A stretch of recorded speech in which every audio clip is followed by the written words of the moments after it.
यह वक्त है तरकश का, यह वक्त है मुद्दों और खबरों के विश्लेषण का। दिखाएंगे वो खबरें जिनसे आपका सीधा सरोकार, वो खबरें जिनका आप पर होता है सीधा असर।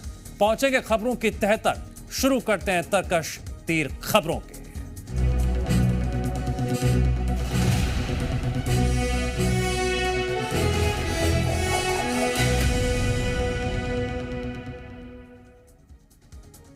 लोकसभा चुनाव के तीसरे चरण की वोटिंग के साथ चौथे चरण के मतदान का काउंटडाउन भी अब शुरू हो गया है।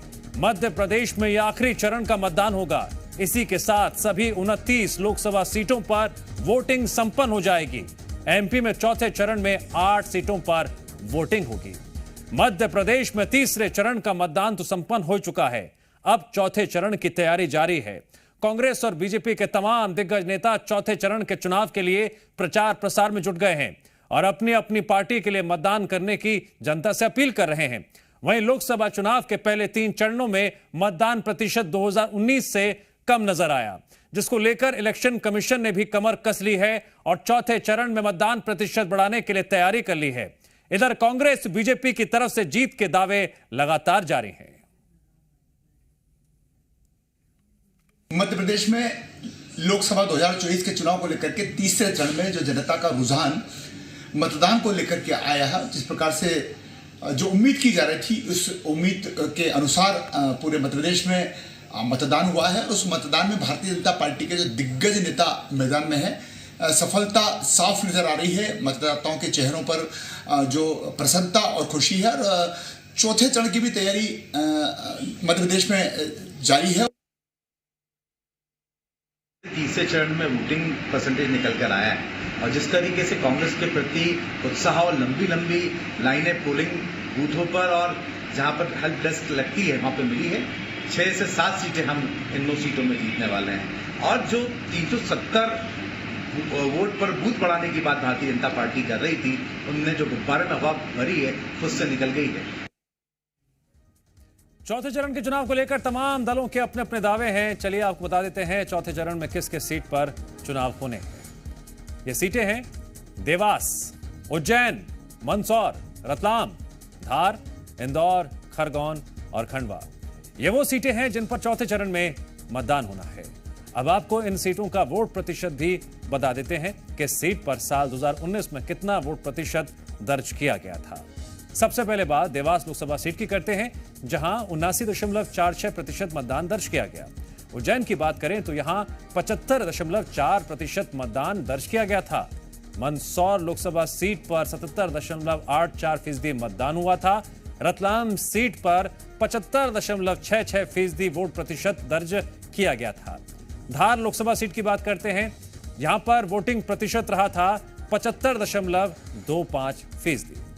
इंदौर लोकसभा सीट की बात करें तो यहां पर 69.31% मतदान और 2019 में दर्ज किया गया था। खरगोन की बात करें तो यहां 70.82% मतदान 2019 में दर्ज किया गया था। खंडवा लोकसभा सीट की बात कर लेते हैं, 76.9% मतदान यहां पर 2019 में दर्ज किया गया था। तो ये आंकड़े बता रहे हैं कि पिछली बार तो मतदान प्रतिशत अच्छा खासा देखने को मिला था, लेकिन पहले, दूसरे, तीसरे चरण के बाद अब चौथे चरण की बारी है। कौन किस पर भारी पड़ेगा, क्या चुनावी माहौल है, हवा है, हमारी टीम लगातार ग्राउंड पर रहते हुए विश्लेषण कर रही है। इस वक्त हमारे साथ भोपाल से लाइव जुड़ रहे हैं आकाश द्विवेदी। आकाश, जरा चौथे चरण का विश्लेषण करिए।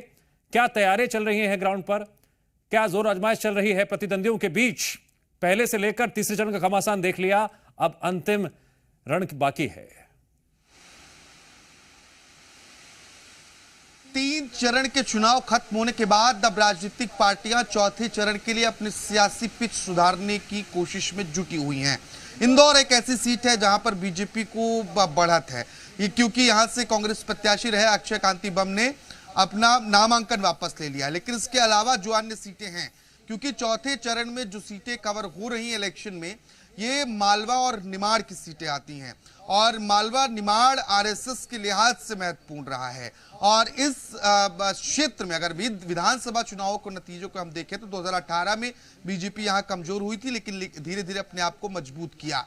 इस बार के चुनाव में जो सीटें हैं उसमें सबसे महत्वपूर्ण और जिस पर सबकी नजरें टिकी हुई हैं वो सीट रतलाम झाबुआ संसदीय सीट है, क्योंकि ये आदिवासी बहुल संसदीय इलाका है और यहां पर कांग्रेस पार्टी ने पूर्व केंद्रीय मंत्री, पूर्व प्रदेश अध्यक्ष कांतिलाल भूरिया को प्रत्याशी बनाया है और वो बहुत मजबूती के साथ चुनावी मैदान में जुटे हुए हैं। उनके बेटे विक्रांत भूरिया लगातार उनके लिए और वो खुद चुनाव प्रचार कर रहे हैं, क्योंकि आदिवासियों के बड़े नेता के तौर पर जाने जाते हैं। और यहीं से भारतीय जनता पार्टी ने वन मंत्री हैं जो भी फिलहाल उनकी पत्नी अनीता नागर को प्रत्याशी बनाया और इस सीट पर कांटे का मुकाबला होने की संभावनाएं जताई जा रही। राजनीतिक गलियारों में यही चर्चा है।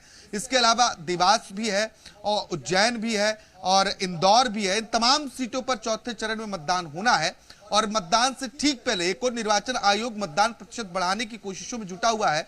तो राजनीतिक पार्टियों के जो दिग्गज नेता हैं वो लगातार इन क्षेत्रों में अपने दौरे बढ़ा रहे हैं और मतदाताओं तक पहुंचने की कोशिश कर रहे हैं।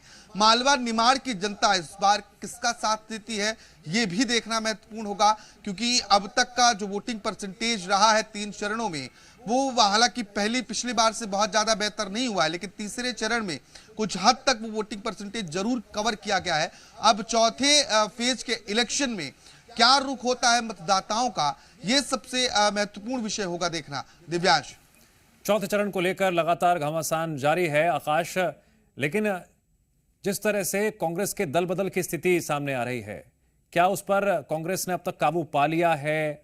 अंदर खाने जो संगठन की मजबूती है, अभी हाल ही में कई विवाद से जीतू पटवारी को गुजरना पड़ा था, इन सब बातों का कांग्रेस पर क्या असर पड़ रहा है? बीजेपी खेमे में क्या हलचल है? देखिए, कांग्रेस ने काबू पा लिया है, इस बात की पुष्टि कर पाना या फिर ना कर पाना दोनों असमंजस की स्थिति है, क्योंकि हालात ऐसे होते हैं कि किसी भी वक्त कोई नेता पार्टी छोड़ देता है और ये कई महीनों से चल रहा है और इस सिलसिला थमने का नाम नहीं ले रहा है। इसका इफेक्ट चुनावों में जरूर पड़ेगा, लेकिन 2 फैक्टर हो सकता है। एक तरफ नुकसान होगा तो दूसरी तरफ फायदा भी हो सकता है, लोगों की सिंपैथी जुड़ सकती है, ऐसा राजनीतिक जानकार मानते हैं।